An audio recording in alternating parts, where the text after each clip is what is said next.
Assalamualaikum warahmatullahi wabarakatuh. Alhamdulillahi rabbil alamin. Alhamdulillahilladzi ja'alana minal muttaqin wa faddalana bil istiqamati 'alal taqwa. Asa an yaj'alana wa iyyakum min ahli jannatihin na'im. Asyhadu an la ilaha illallah wa asyhadu anna Muhammadan 'abduhu wa rasuluh.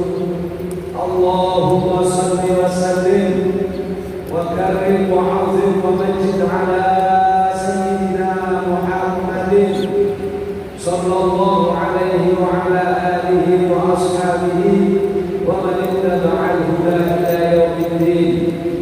Amma ba'du, fa ya ibadallah, fa ya ayyuhal muslimun, usikum wa nafsi bitaqwallah wa qad fazal muttaqun.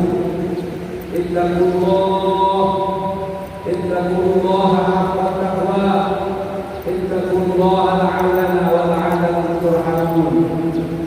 Qala Allah ta'ala fil Qur'anil 'azim, a'udzu billahi minasy syaithanir rajim. Bismillahirrahmanirrahim. Subhanalladzi asra bi'abdihi laylan minal masjidil haram ila al-masjidil aqsa alladzi barakna hawlahu linuriyahu min ayatina. Al-ayah.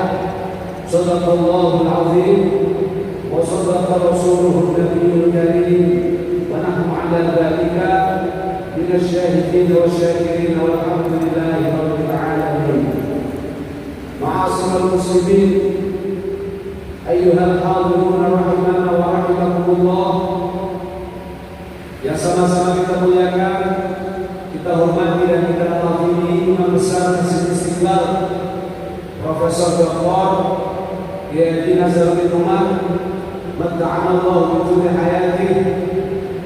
Semoga beliau senantiasa diberikan sehat walafiat, panjang umur yang berkah. Yang sama-sama kita muliakan, kita hormati dan kita ta'zimi imam kita yang tadi memimpin sholat subuh berjamaah. Semoga semua yang kita laksanakan, yang kita kerjakan, dan sholat subuh kita serta zikir-zikir yang kita panjatkan kepada Allah Subhanahu wa Ta'ala yang dipimpin oleh beliau, diterima oleh Allah sebagai amal saleh dan bekal kita di akhirat kelak. Yang sama-sama kita muliakan para pengelola Masjid Istiqlal, serta tentu yang saya banggakan hadirin wal hadirat rahimana wa rahimakumullah, musafirin wal musafirat, Bapak Ibu sekalian, para jemaah yang insyaallah diberkahi dan dimuliakan Allah Subhanahu wa Ta'ala. Alhamdulillahirabbil alamin. Pagi hari ini kita ditakdirkan oleh Allah untuk bisa melangkahkan kaki melaksanakan sholat subuh berjamaah di masjid yang sangat kita cintai ini dalam keadaan sehat walafiat. Semoga rasa syukur yang kita lantunkan dan kita panjatkan kepada Allah Subhanahu wa Ta'ala akan menarik rahmat dan nikmat Allah yang lebih besar kepada kita semua. Karena Allah Subhanahu wa Ta'ala berjanji dalam Al-Quran, la in syakartum la azidannakum wa la in kafartum inna azabi lasyadid. Barang siapa yang pandai bersyukur kepada Allah, niscaya Allah akan menambahkan nikmatnya yang lebih besar dan lebih banyak lagi. Sebaliknya yang tidak pandai bersyukur cenderung untuk kufur atas nikmat Allah. Tidak hanya nikmat itu akan dicabut, tetapi Allah menyediakan azab yang sangat pedih. Wal-'iyadu billah, na'udzubillahi min dzalik. Hadirin Bapak Ibu sekalian dimuliakan Allah, pagi tadi kita sholat subuh dengan sangat khusyuk, sholat yang sangat nyaman karena dipimpin oleh orang-orang yang saleh, orang-orang yang alim. Imam kita tadi seorang doktor sekaligus hafizul Quran. Kita bisa merasakan tadi sholat kita seperti saat kita sedang umroh, baik sholat di Makkah maupun di Madinah. Betul apa enggak? Alhamdulillah. Maka kalau ada di sekitar wilayah Masjid Istiqlal, ayo kita ramaikan masjid ini. Kita tetapkan dalam hati dan komitmen kita untuk selalu menjaga sholat berjamaah. Kenapa sholat berjamaah?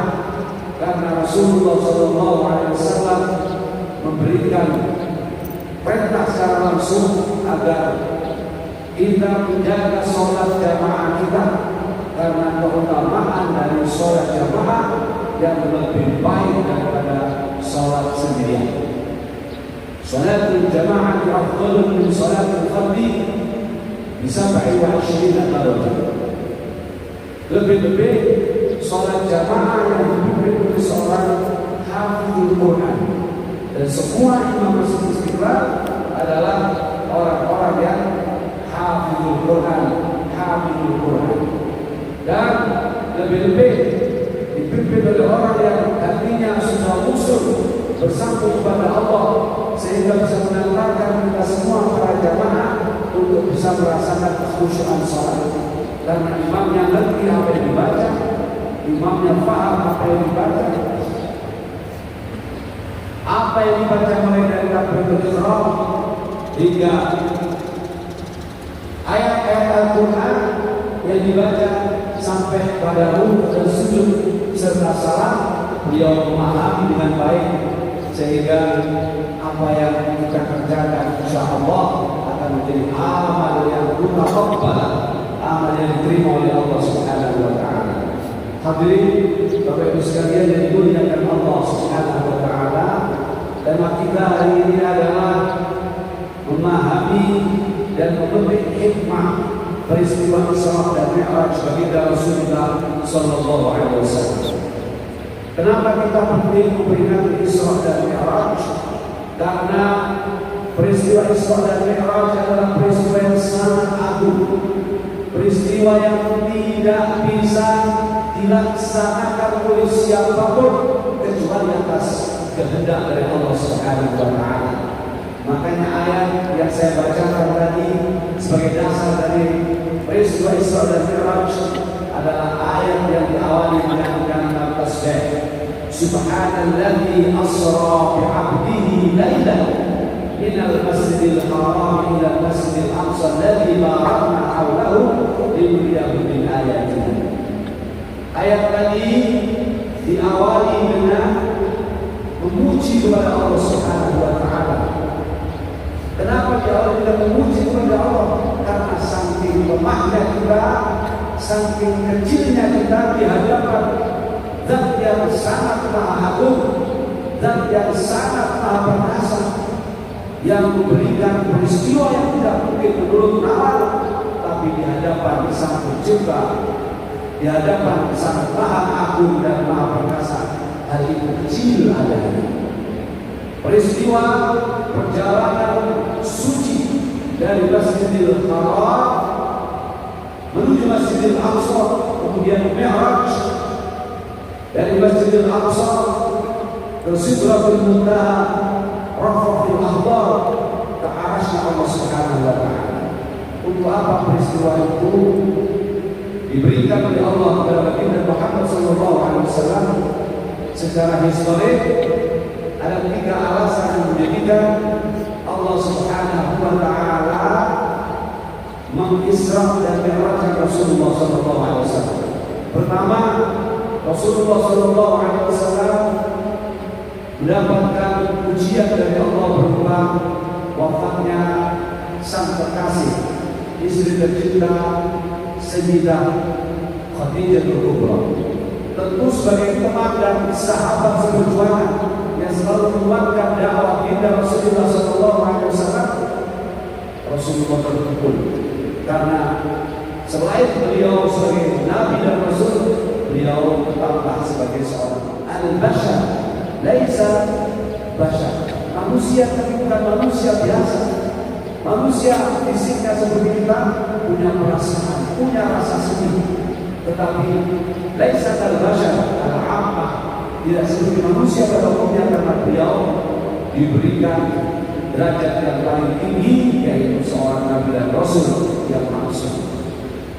Kesedihan sebagai seorang manusia tentu butuh hiburan, dan hiburan yang diberikan oleh Allah langsung hiburan yang tidak kaleng-kaleng, hiburan yang diperjalankan dari Masjidil Haram ke Masjidil Aqsa sampai ke arasy Allah, untuk pada akhirnya menerima perintah sholat 5 waktu setelah bernegosiasi dari 50 kali yang Allah perintahkan untuk dikerjakan kepada baginda Rasulullah SAW dan umatnya. Peristiwa kedua yang melatar belakangi Isra dan Mi'raj adalah wafatnya sang terkasih panganda baginda Rasulullah Muhammad SAW, yaitu Abu Thalib, paman yang selalu melindungi, merawat sejak beliau ditinggal wafat oleh mbahnya Abdul Muthalib, dididik, dibesarkan, dan ketika mendapatkan wahyu, beliau berdakwah dengan ajaran Islam yang diperintahkan oleh Allah Subhanahu wa Ta'ala, mendapatkan tantangan yang begitu keras, ancaman bahkan pembunuhan yang ingin dilakukan oleh orang-orang kafir Quraisy. Abu Thalib yang paling keras dan paling berani melindungi beliau di hadapan kita. Tentu sebagai manusia beliau sangat terpukul dan sedih ketika mendapatkan ujian wafatnya sang komandan ini. Allah menghibur beliau dengan peristiwa Isra dan Mi'raj. Dan peristiwa yang ketiga yang melatar belakangi peristiwa Isra dan Mi'raj adalah ketika ancaman, tekanan dari orang-orang kafir Quraisy setelah wafatnya sang komandan semakin meningkat, semakin kejam dan semakin keras. Beliau akhirnya memilih untuk berhijrah. Awalnya beliau akan diterima hijrahnya saat ke Taif oleh penduduk Taif, sebagaimana informasi awal yang diperoleh. Tetapi apa yang terjadi? Allah Maha Kuasa. Qadarullah,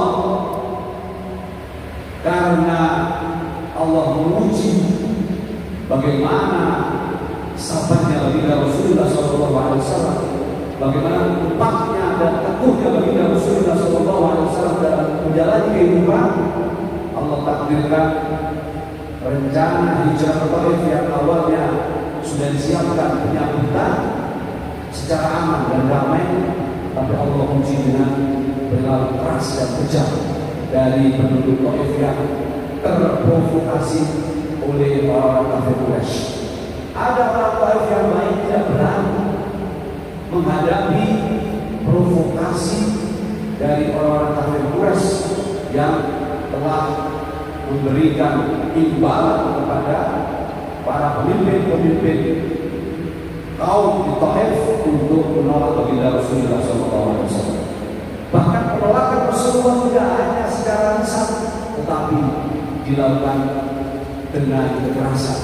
Rasulullah dilempari batu sampai begitu kejamnya kaum kafir di Taif.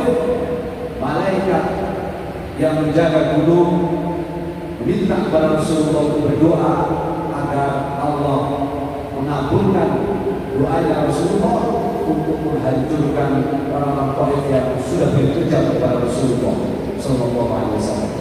Tapi apa jawab Rasulullah ketika Malakul Jabal, malaikat penjaga gunung di sekitar Taif, meminta kepada Rasulullah berdoa kepada Allah agar gunung bisa dipindahkan, diangkat, kemudian ditaruh di atas seluruh gunung Taif yang begitu kejam kepada Rasulullah SAW saat dia hijrah itu? Jawab Rasulullah, tidak usah, jangan. Mereka itu adalah kaum yang tidak ngerti. Mereka itu kaum yang tidak paham kalau saya itu utusan Allah yang kalau sudah mengatakan dan berdoa pasti dijawab. Justru Rasulullah mendoakan mereka agar dari tulang rusuk penduduk Taif yang awalnya mereka menolak Rasulullah dengan keras karena kekafiran mereka dan provokasi dari kafir Quraisy, nanti akan keluar min aslabihim dzurriyyatan thayyibah, keluar dari tulang rusuk mereka keturunan-keturunan yang baik, minal mujahidina wal muslimina wal mu'minina, orang-orang yang mau berjihad di jalan Allah, orang-orang muslim dan orang-orang mukmin yang akan berbuat syiar dan dakwah Islam setelahnya. Subhanallah, kelembutan hati Rasulullah, ketegaran Rasulullah menghadapi ujian ini membuahkan hasil. Terbukti setelah peristiwa Isra dan Mi'raj, Islam tumbuh berkembang. Kemudian Rasulullah hijrah ke Madinah, justru komunitas kafir Quraisy yang Taif yang paling hebat untuk bisa menerima ajaran Islam. Dan dari situlah banyak tujuan berislam berasal dari daerah Taif. Subhanallah, inilah hikmah-hikmah yang bisa kita pelajari dari peristiwa Isra dan Mi'raj. Jadi kalau kita mengikuti pengajian Isra dan Mi'raj yang biasanya diceritakan tentang puncak peristiwa Isra dan Mi'raj, yaitu menerima perintah sholat, saya mengajak hadirin Bapak sekalian menelisik lebih dalam latar belakang kenapa peristiwa Isra dan Mi'raj ini terjadi. Rasulullah berdoa dengan doa yang luar biasa. Allahumma hdi qaumi fa innahum la ya'lamun. Ya Allah, berikan petunjuk kaumku ini. Kaumku ini maksudnya adalah kaum yang ada di bawah menyakiti Rasulullah. Bayangin, sudah disakiti doanya Allahumma hdi qaumi. Kenapa mereka didoakan oleh Rasulullah fa innahum la ya'lamun? Karena mereka tidak ngerti kalau saya ini utusan Allah. Ini pelajaran penting. Kalau kita disakiti, kita didolimi oleh orang yang tidak mengenal kita, contoh dari Rasulullah adalah tidak reaktif, tidak langsung membalas, tapi bersabar sambil berdoa. Karena apa? Karena kalau kita balas orang yang menyakiti kita dengan balasan kita menyakiti balik dari orang itu, berarti kita tidak ada bedanya dengan mereka. Betul atau enggak?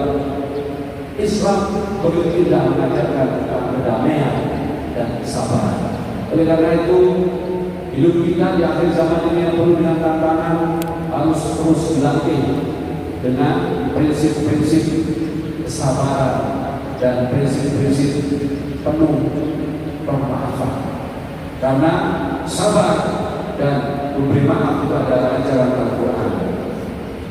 Sabar dan memberi ampunan adalah sunnah dari baginda Rasulullah Sallallahu Alaihi Wasallam. Banyak sekali ayat yang menjelaskan tentang kesabaran. Innallaha ma'as sabirin. Allah itu senantiasa akan menyertai orang-orang yang sabar. Innama yuwaffas sabiruna ajrahum bighairi hisab. Sesungguhnya pahala bagi orang yang berlaku sabar, bersikap sabar itu tidak ada yang bisa dihitung, tanpa bisa dihitung saking banyaknya, hanya Allah yang tahu. Ini pentingnya kita bersikap sabar. Bersikap maaf adalah bagian dari ajaran yang luar biasa dan agung dan Islam. Wasari'u ila maghfiratin min rabbikum wa jannatin 'arduha as-samawati wal ardh u'iddat lil muttaqin. Bersegeralah kalian menggapai ampunan dari Allah. Karena orang-orang yang selalu beristighfar kepada Allah, menggapai ampunan Allah, berharap rahmat Allah, orang-orang itu akan dimasukkan ke dalam surga Allah Subhanahu wa taala. Di mana surga itu luasnya seluas langit dan bumi. Bagaimana cara kita menggapai ampunan Allah selain istighfar? Di ayat berikutnya disebutkan kita diminta untuk senantiasa berinfak, bersedekah, berbagi bahagia kepada orang lain. Lalu wal kadziminal ghaidha wal 'afina 'anil nas. Kalau kita ingin mendapatkan ampunan Allah, rahmat Allah, maghfirah dari Allah dan ridha dari Allah, wal kadziminal ghaidha, kamu harus mampu menahan amarah. Sebagaimana Rasulullah, kalau dia menggunakan sifat-sifat manusiawinya wajar beliau disakiti, beliau marah, tapi beliau menggunakan basyirahnya sebagai seorang nabi dan rasul, kesabarannya ditingkatkan. Beliau memilih untuk bersabar, bahkan punya sifat pemaaf, wal afina 'anil nas, dengan mengatakan Allahumma hdi qaumi fa innahum la ya'lamun. Masya Allah, diawali dengan berinfak fisarra wa dharra, berinfak bersedekah baik terang-terangan maupun sembunyi-sembunyi, lalu disempurnakan dengan mampu menahan amarah, menahan hawa nafsu, dan bersikap selalu memaafkan, mudah memberikan maaf. Orang-orang inilah yang kelak akan mendapatkan jannah surga yang arduha ba'arus samawati wal ardi, luasnya seluas langit dan bumi. Semoga kita semua yang hadir ditakdirkan oleh Allah menjadi ahlul jannah bighairi hisab. Amin Allahumma amin. Itulah peristiwa Isra dan Mi'raj yang menjadi sejarah terpenting dari perjalanan umat manusia. Tidak ada yang dihalang dari peristiwa Isra dan Mi'raj, maka sudah sangat layak kalau peristiwa ini selalu kita rayakan setiap tahun. Alhamdulillah, negeri kita tercinta Indonesia selalu menjadikan peristiwa Isra dan Mi'raj menjadi hari libur, sehingga kita melihat anak-anak kita, ada anak SMP, ada pesantren mana yang hadir jauh-jauh bisa liburan karena mengisi liburan peristiwa Isra dan Mi'raj untuk tadabbur, untuk siyahah ar-rihlah al-ilmiyah yang telah akan menjadi kenangan sekaligus belajar berharga dalam hidupnya. Hal lain yang menjadi latar belakang dari peristiwa Isra dan Mi'raj adalah perdebatan yang keras antara bumi dan langit. Hal ini terungkap di banyak kitab, termasuk salah satunya dikutip dalam kitab Du'atul Nasihin. Perdebatan apa yang terjadi antara langit dan bumi sehingga menjadikan Rasulullah diberi hadiah Isra dan Mi'raj oleh Allah Subhanahu wa Ta'ala. Langit mengatakan tidak ada yang lebih indah dari kamu, karena kamu memiliki matahari, memiliki rembulan, memiliki bintang-bintang yang begitu indah. Dijawab oleh bumi, kami jauh lebih bagus dan lebih indah, karena di bumi ada lautan, ada gunung-gunung, ada sungai-sungai yang mengalir dan begitu indah, ada tanaman-tanaman yang berbuah luar biasa, yang tidak ada di semua. Ada bumi, lebih-lebih di bumi ada Ka'bah yang selalu jadikan orang bersujud beribadah kepada Allah Subhanahu wa Ta'ala sepanjang hidup. Langit tidak ingin kalah, langit menjawab, di bumi memang ada Ka'bah, tapi di langit juga ada Baitul Ma'mur, Ka'bahnya para malaikat. Sama, itu adalah menjadi punjer, menjadi pusat dari para malaikat beribadah kepada Allah Subhanahu wa Ta'ala. Tapi kata bumi, di langit tidak ada nabi-nabi, di langit hanya ada malaikat. Sementara di bumi ada nabi-nabi yang Allah turunkan, yang membawa dakwah ajaran Islam yang diridhoi oleh Allah agar manusia dan seluruh makhluk yang ada di bumi menjadi hamba-hamba terbaiknya Allah Subhanahu wa Ta'ala. Dan keagungan tertinggi dari diutusnya para nabi Rasul adalah ada baginda Muhammad sallallahu alaihi wasallam, khairul khalqi ajma'in, makhluk terbaik yang karenanya langit dan bumi serta isinya diciptakan. Jawaban bumi ini membuat langit tercekat, tidak bisa menjawabnya. Akhirnya langit mengadu kepada Allah, ya Allah, kami ini berdebat antara langit dan bumi, kami bisa membalas, kami bisa memimbangi kemuliaan dan keagungannya masing-masing. Tapi giliran ketika bumi menjawab, di bumi ada seorang nabi yang menjadi khatamul anbiya wal mursalin, khairul khalqi ajma'in, karenanya bumi dan langit diciptakan, saya tidak bisa menjawab ya Allah. Maka izinkan kami yang menjadi langit ini juga merasakan keindahan karena pernah dikunjungi oleh seorang nabi dan rasul yang sangat agung dan mulia ini. Dia tidak lain adalah baginda Rasulullah Muhammad sallallahu alaihi wasallam. Allah mengabulkan doanya langit ini dan terjadilah peristiwa Isra dan Mi'raj. Betapa istimewanya sosok Rasulullah yang tidak hanya dirindukan oleh kita semua sebagai umatnya, tetapi langit dan bumi sangat merindukan beliau. Tidak hanya langit dan bumi, termasuk orang-orang seluruh makhluk yang ada di langit dan bumi merindukan beliau Rasulullah SAW. Hadirin kaum sekalian yang dimuliakan Allah, kalau kita baca secara Isra dan Mi'raj, termasuk juga Ad-Dadir Mi'raj, di situ kita akan melihat bagaimana sambutan penduduk langit, mulai dari Al-Arwah Al-Muqaddas, roh suci, roh-rohnya para nabi, termasuk Al-Ulul, para malaikat penjaga langit pertama, kedua, ketiga, keempat, kelima, selalu merasakan kerinduan yang sangat, hingga buruk yang menjadi tunggangan bagi Rasulullah SAW 40.000 tahun menunggu dikunjungi dan dipakai oleh baginda Rasulullah SAW. Dalam satu kisah disebutkan, ada satu riwayat, ketika malaikat yang ditunjuk oleh Allah mengawal Rasulullah SAW, setelah Allah mengabulkan doanya langit, Allah perintahkan malaikat Jibril, wahai Jibril, tamu yang saya tunjuk sekarang untuk memimpin misi agung dan mulia ini, membawa sang kekasih baginda Muhammad SAW. Saya selalu nangis dengan cerita ini, Pak. Nangisnya kenapa? SAW.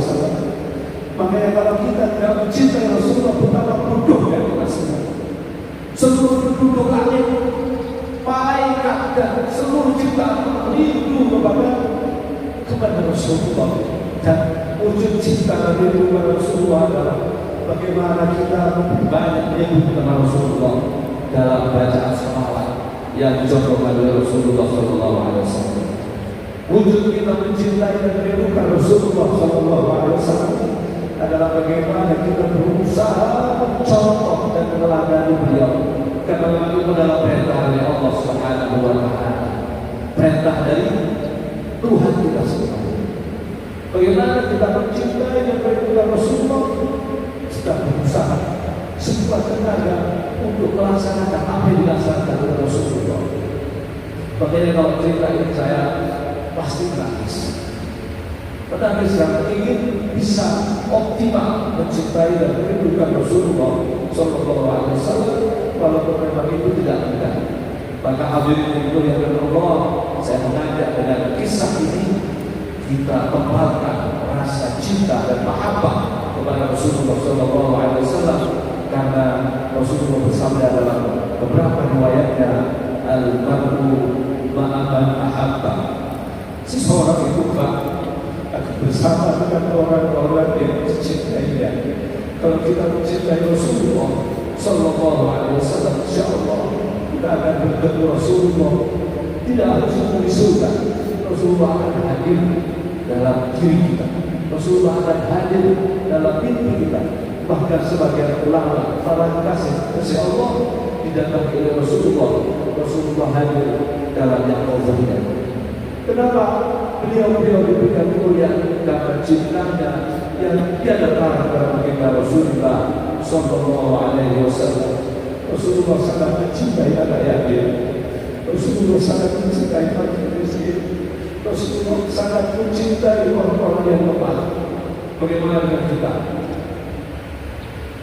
Sudahkah kita mencintai orang-orang yang lemah, orang-orang yang terzalim, sampai Rasulullah SAW mengatakan dalam salah satu hadisnya, "Man asbaha," barang siapa yang pagi-pagi dia bangun dan kemudian ayat dia kesulitan membeduli, dia menolong orang-orang yang terzalim, orang-orang lemah, orang-orang miskin, falahu ajruhu ka'ajri hajjatin mabrurah.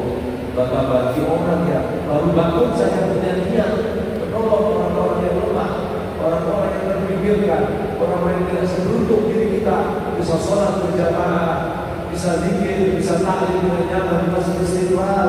Ada orang yang baru jauh bisa jangan ke Jakarta, jangan ke Istiqlal, mana tiap hari saja tidak mampu. Bagaimana kita melihat saudara-saudara kita di Palestina yang kesusahan sedikit, mereka tidak punya tempat berteduh, tidak ada jaket, bahkan tidak ada makanan, berhari-hari berada apa, tapi mereka tetap jaga cintanya kepada Allah dan kepada Rasulullah SAW. Sudahkah kita termasuk orang yang contoh beliau mencintai orang-orang lemah, orang-orang fakir, orang-orang miskin? Itulah pentingnya kita selalu mengingat betapa mulianya Rasulullah SAW dalam peristiwa Isra dan Mi'raj. Sehingga cerita ketika malaikat Jibril mendapatkan tugas agung dan mulia ini, Allah memerintahkan malaikat Jibril mengajak malaikat Mikail dan malaikat Israil. Khusus untuk malaikat Israil, malaikat Israel saat itu diperintahkan oleh Allah, wahai Israel, untuk saat ini, detik ini, sejak saya perintahkan kamu mengawal malaikat Jibril untuk mengawal baginda Rasulullah SAW, tidak boleh ada yang dicabut. Fokus sudah satu, mengawal baginda Rasulullah SAW. Kita memuliakan baginda Rasulullah SAW. Semoga kita semua dikumpulkan oleh Allah bersama Rasulullah di surga itu. Allah Subhanahu wa taala fi jannatin na'im. Amin Allahumma amin. Semoga kita air mata yang menunjukkan cinta kita kepada Rasulullah telah akan menjadi sidrah wa ijabah min adzabil qabri wa min adzabil nar. Amin Allahumma amin. Lalu malaikat Israfil diminta juga untuk mengawal malaikat Jibril. Israfil raja baginda Rasulullah SAW tidak sendirian, tapi dikawal langsung oleh pemimpinnya para malaikat, yaitu malaikat Jibril, dikawal oleh malaikat Israel yang libur waktu itu untuk tidak mencabut nyawa karena perintah Allah, dan malaikat Israfil yang dengan senang hati, riang gembira karena dipilih untuk mencontoh dan mendampingi malaikat Jibril mengawal baginda Rasulullah SAW. Malaikat Jibril masuk dalam surganya Allah Subhanahu wa taala karena perintah Allah untuk mengambil buruk. Saat masuk itu langsung ke bagian surga yang ada buruknya. Ada 40.000 buruk. 40.000 buruk, semuanya di kepalanya ada tulisan Muhammad sallallahu alaihi wasallam. Di kepalanya ada tulisan Muhammad fi jabhatihi.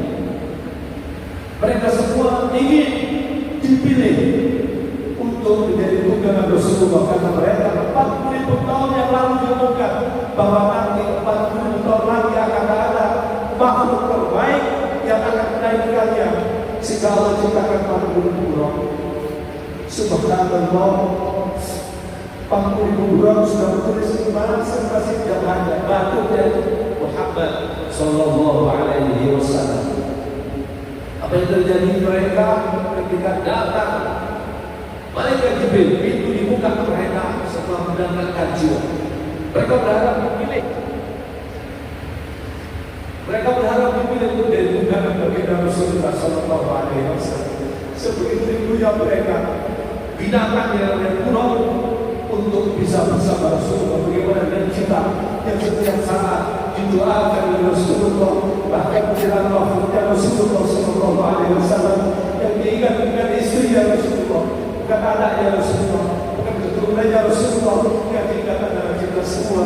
Ummati, ummati, ummati, ummati. Dan yang paling pertama jika Rasulullah saat kita dikumpulkan pada mahsyar juga bukan keluarganya, tetapi ummati, ummati, umat Rasulullah yang tidak lain adalah kita semua, orang-orang yang bersalah dan berusaha. Apa yang terjadi? Malaikat Jibril tidak langsung memilih yang di depan, yang di belakang, yang di tengah, tidak. Malaikat Jibril melihat satu persatu burung yang sudah bersiap untuk mengawal baginda Rasulullah SAW. Hingga malaikat Jibril melihat ada burung di bagian belakang yang tidak menundukkan kepala. Burung itu lemas, burung itu menangis dan tetes air mata. Hingga malaikat Jibril penasaran, wahai burung, kenapa kau tidak menundukkan kepala? Kenapa kau tidak menduakan kepala? Sementara benar-benar 40.000 kurang satu semuanya ingin dipilih, ingin menampakkan diri agar dipilih menjadi tunggangan bagi baginda Rasulullah SAW makhluk terbaik. Burung yang menundukkan kepala sambil menangis itu mengatakan, aku tidak mampu lagi menundukkan kepala, karena sejak aku dengar aku diciptakan untuk tidak ikut Rasulullah SAW. Aku tidak bisa bahkan tidak tidur. Aku tidak bisa tidur karena aku rindu dan ingin betul aku yang terpilih untuk menjadi tunggangan baginda Rasulullah SAW. Burung menjawab, aku tidak bisa makan dan minum, bahkan tidak bisa tidur siang rumah sendiri karena ini bertemu dengan kekasihku yang ada di tunggangan Rasulullah SAW. Apa yang dilakukan oleh malaikat Jibril kemudian? Malaikat Jibril akhirnya mendekati dan mengatakan, apa yang membuat kau rindu pada Muhammad? Ya, saya rindu karena saya ingin menjadi saksi keagungan Rasulullah SAW. Saya ingin menjadi saksi kemuliaan Rasulullah SAW. Maka sejak saya mendapatkan informasi bahwa saya kami burung ini diciptakan 40.000 tahun yang lalu sebelum peristiwa hari ini, saya sudah mencatatkan nama Muhammad di hati saya. Tidak hanya di kepala saya, di hati saya sudah saya tercatat nama Muhammad. Baiklah, kalau begitu, mari saya ajak untuk bertemu Rasulullah SAW. Sebuah burung, seketika burung yang langsung menjadi sangat semangat. Burung yang terbaik yang diajak oleh malaikat Jibril turun dari surga menuju Ka'bah, Masjidil Haram. Singkat cerita, burung inilah yang mendampingi Rasulullah berangkat dari Masjidil Haram ke Masjidil Aqsa, dari Masjidil Aqsa ke Sidratul Muntaha, Rafiqul A'la, ke Istiwa, dan kemudian puncaknya di arsy Allah Subhanahu wa Ta'ala. Hadirin Bapak Ibu sekalian yang dimuliakan Allah, apa pesan penting dari cerita saya ini?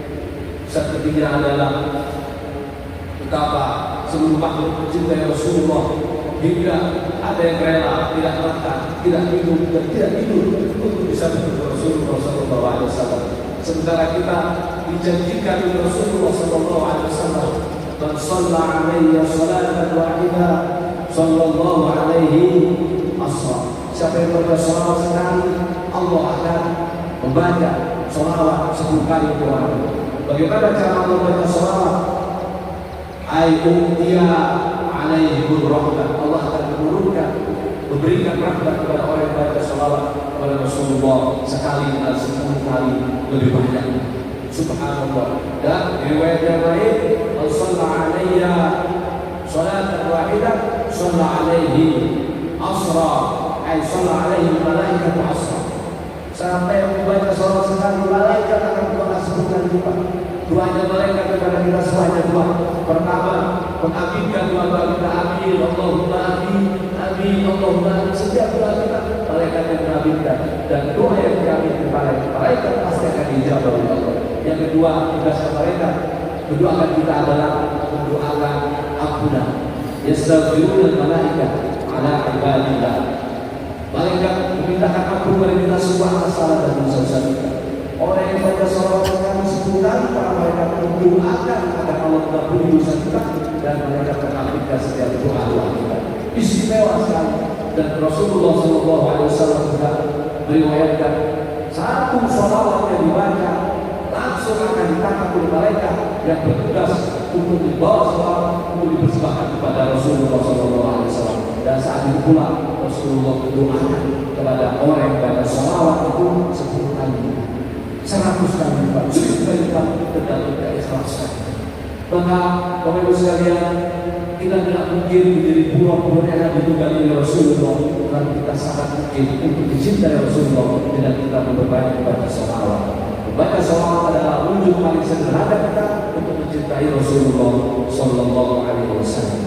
Tapi cinta sejati kita kepada Rasulullah adalah bagaimana kita berusaha sekuat tenaga dalam hidup kita sampai kita mati, sampai kita menutupkan mata kita terakhir, sampai kita mengakhiri hembusan nafas kita berusaha mencontoh sunnah Rasulullah, meneladani sikap tindakan akhlakul karimah dari Rasulullah dan mengamalkan semua ajaran-ajaran Rasulullah. Itulah wujud dari mahabbah kita kepada Rasulullah sallallahu alaihi wasallam. Allah menjanjikan dalam Al-Qur'an, "Qul in kuntum tuhibbunallaha fattabi'uni yuhibbukumullah wa yaghfir lakum dzunubakum." Katakan, ya Muhammad, kalau kalian mengaku cinta kepada Allah, maka ikutilah aku. Kata Allah mencontohkan kalimat ini dibaca oleh Rasulullah SAW. Alias ikutilah aku, fattabi'uni, ikutilah Rasulullah SAW. Bahasanya orang yang mencintai Allah dengan mengikuti Rasulullah adalah yuhibbukumullah, Allah akan mencintai kalian. Kalau Allah sudah mencintai seorang hamba, berarti apa yang dipilih menjadi kekasihnya. Kalau sudah menjadi kekasihnya, pasti menjadi wali-walinya Allah. Kalau sudah menjadi walinya Allah, pasti tidak akan ada yang ditolak dari keinginan, doa dan harapan-harapannya. Sungguh sangat istimewa. Hanya dengan mencintai Rasulullah, seseorang bisa menjadi kekasih Allah. Apakah cukup dengan dia akan menjadi kekasih Allah? Tidak.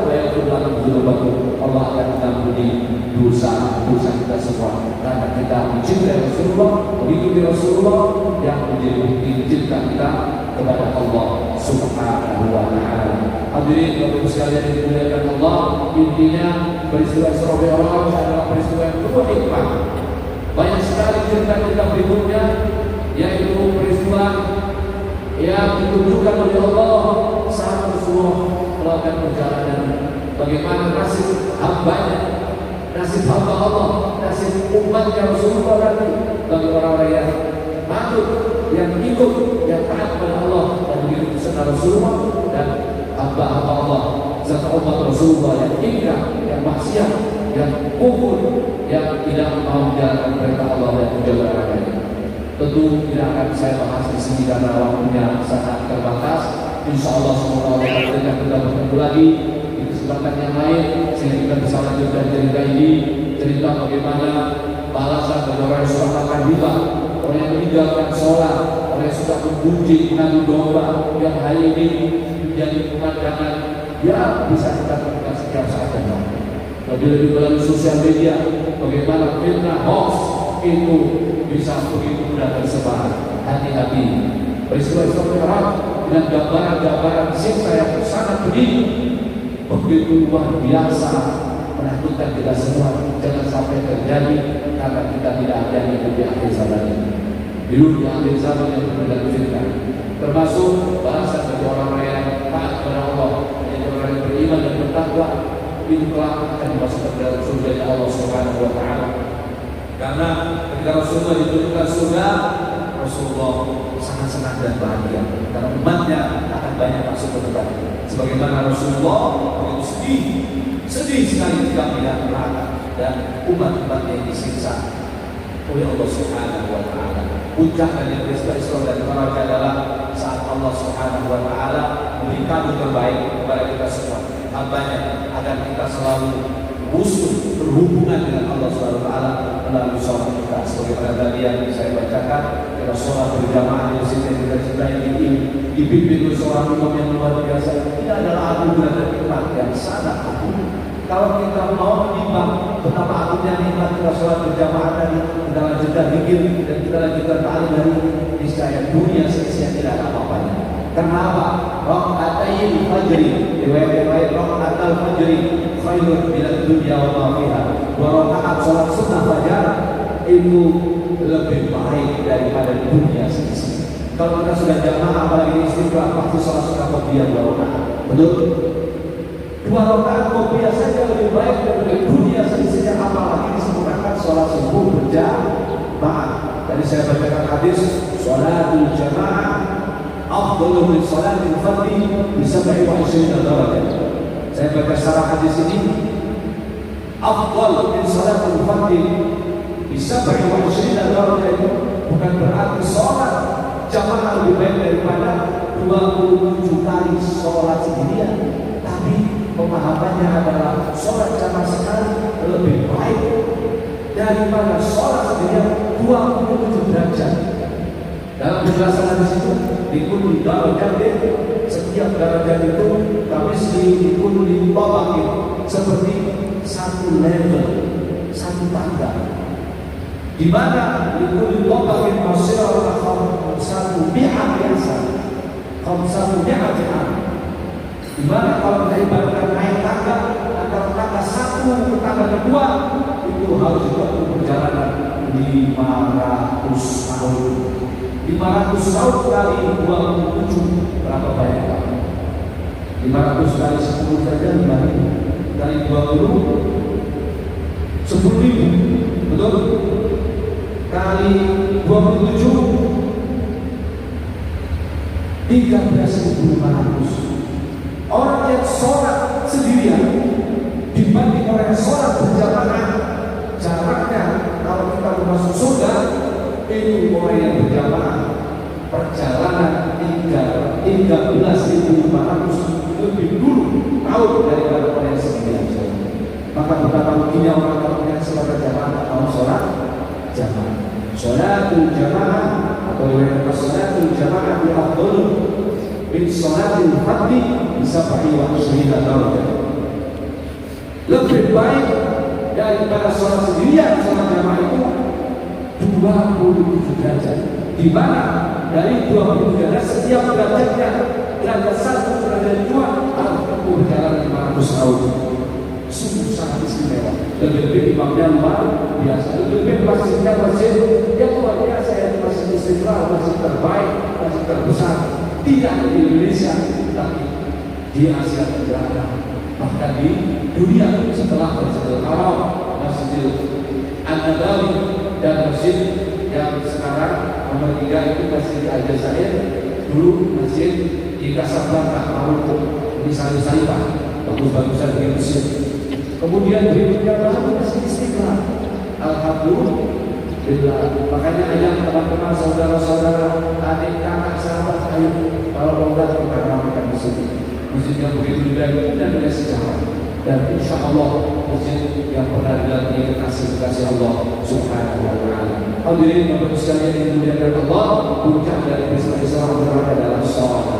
Maka memperingati Isra dan Mi'raj adalah momentum kita untuk mengingat kembali bagaimana sholat kita.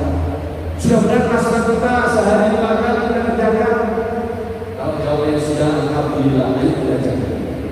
Nah, sholat 5 kali kita kerjakan sehari satu, sendirian atau jamaah? Ini terus suruh mereka jamaah. Ayo kita bermain. Yang belum jamaah secara rutin selama 5 waktu, ayo kita kerjakan oleh setelah peristiwa sholat kita. Kalau sudah benar, saya selalu jamaah. Kita tanya lagi diri kita, sudahkah sholat kita sempurna dengan sholat sunnah? Qobliyah, ba'diyah, sholat sunnah rawatib, termasuk sholat sunnah hajat, sholat sunnah witir, sholat sunnah tahajud, sholat sunnah duha, sholat tasbih, dan sholat yang lain yang dilakukan Rasulullah SAW. Kalau sudah semuanya, alhamdulillah, ini adalah anugerah dari Allah. Ada satu yang belum kita sempurnakan, yaitu bagaimana sholat kita, humanitas sholat kita. Sudahkah benar khusus sebagaimana diperintahkan oleh Allah? Karena sholat tidak hanya mengerjakan aktivitas fisik seperti yang kita kerjakan, tahlil rukuk dan sujud, tapi sholat memiliki hikmah dan faedah yang luar biasa. Karena Allah Subhanahu wa Ta'ala berfirman, inna sholata tanha 'anil fahsya'i wal munkar. Sudahkah sholat kita mampu mencegah diri kita dari perbuatan yang tidak benar? Kalau sudah, alhamdulillah, tinggal kita sempurnakan. Apakah sholat kita itu khusyuk? Karena sholat khusyuk adalah ciri orang-orang yang mendapatkan pertolongan Allah, ridha Allah, surga Allah Subhanahu wa Ta'ala, yaitu orang yang beruntung. Qad aflahal mu'minuna alladzina hum fi sholatihim khashi'un. Kalau kita sudah evaluasi, sholat kita sudah oke, sholat kita sudah benar, sholat kita sudah kita sempurnakan dengan sholat sunnah, dan sholat kita sempurnakan dengan khusyuk, dengan tadarruk, dengan khusyuk nyambung kepada Allah saat kita berjalan sholat, maka tidak ada kemuliaan dan kenikmatan yang besar dari ini semua. Inilah hikmah peristiwa sholat dan orang yang harus selalu kita perbaiki dalam setiap tahun kita menjalani dan merayakannya. Jangan hanya peristiwa Isra dan Mi'raj berlalu begitu saja tanpa kita melakukan evaluasi. Insya Allah kalau kita melakukan introspeksi sambil memperbaiki kualitas sholat kita, salah satunya adalah pastikan saat kita sholat kita ngerti, kita tahu apa yang kita baca. Kalau kita masih belum ngerti, belum tahu, pelajari. Tapi sambil kita menjadi makmum orang-orang yang soleh. Insya Allah lama tahun Allah akan bukakan dan kita untuk memahami sholat kita dengan kualitas yang lebih baik melalui pemahaman yang mendalam atas bacaan sholat, dan bahkan tidak hanya pemahaman dalam pikiran dan hati, tetapi perasaan kita akan bersama dengan sholat untuk menghadap kepada Allah Subhanahu wa Ta'ala. Itulah yang disebut oleh hadis Rasulullah, as-salatu mi'rajul mu'minin. Sholat adalah mi'rajnya orang-orang yang beriman. Semoga bermanfaat renungan pagi pada hari ini dan bisa kita berhikmah dan belajar berangkat untuk memperbaiki kualitas ibadah dan sholat kita. Saya belum menjelaskan tentang bagaimana istimewanya dialog antara Rasulullah dan Allah Subhanahu wa Ta'ala yang selalu pasti kalau saya cerita ini pasti menangis, yaitu dialog yang hari ini diabadikan oleh Allah menjadi doa at-tahiyyatu mubarakatuh shalawatu thayyibatu lillah. Assalamu alayka ayyuhan nabiy wa rahmatullahi wa barakatuh. Assalamu alayna wa ala ibadillahi sholihin. Asyhadu an la ilaha illallah wa asyhadu anna Muhammadar Rasulullah. Allahumma shalli ala sayyidina Muhammad wa ala ali sayyidina Muhammad kama shallaita ala sayyidina Ibrahim wa ala ali sayyidina Ibrahim wa barik ala sayyidina Muhammad wa ala ali sayyidina Muhammad kama barakta ala sayyidina Ibrahim wa ala ali sayyidina Ibrahim fil alamin innaka Hamidum Majid. Semua itu ada dialognya satu persatu. Insya Allah kita urai nanti pada kesempatan yang lain. Terima kasih atas segala perhatian. Doa terbaik untuk panjenengan semua, para musafirin dan musafirat yang sedang bepergian, semoga diberi kelancaran, kesehatan dan keselamatan. Juga doakan yang mustaqim yang tidak bepergian, Pak Imam, Imam besar, teman-teman para pembola Masjid Istiqlal, para ustaz, para kiai, penceramah, pengisi acara di Masjid Istiqlal, doakan senantiasa diberi sehat walafiat, panjang umur dan berkah untuk selalu menambah amal saleh dan ibadah.